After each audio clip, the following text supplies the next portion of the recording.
Pasok tayo sa loob ng apartment na nakuha namin.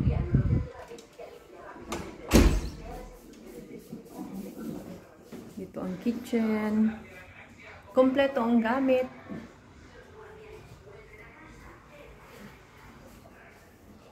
May mga gamit din sa loob na pwedeng mga baso.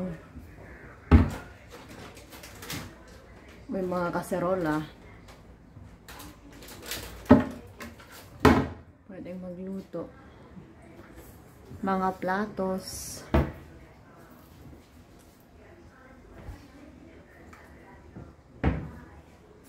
Ayan, nilagay na namin yung mga yan.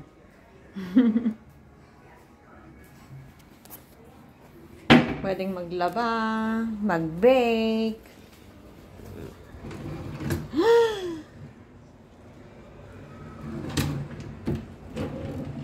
May mga gamit.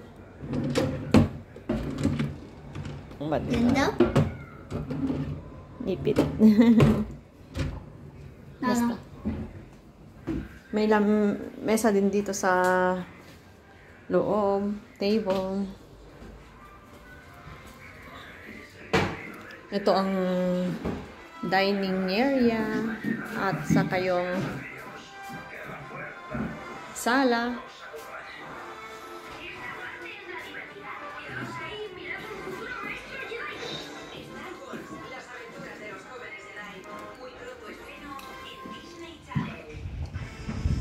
Ito yung view dito sa side.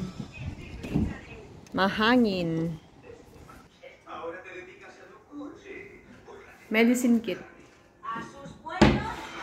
¿Qué hay dentro? Vacío. También vacío. Dito may dalawang CR.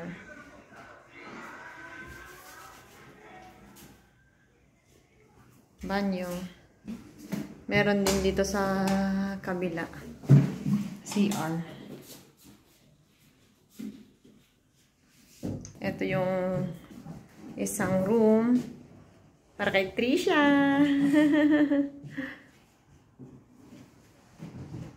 At dito yung master's bedroom. Para mama and papa. And a lamp.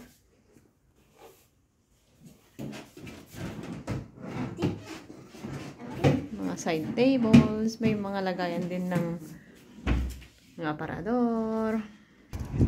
Meron ding, ay, ang hangin. Meron ding swimming pool dun sa baba na pwedeng gamitin.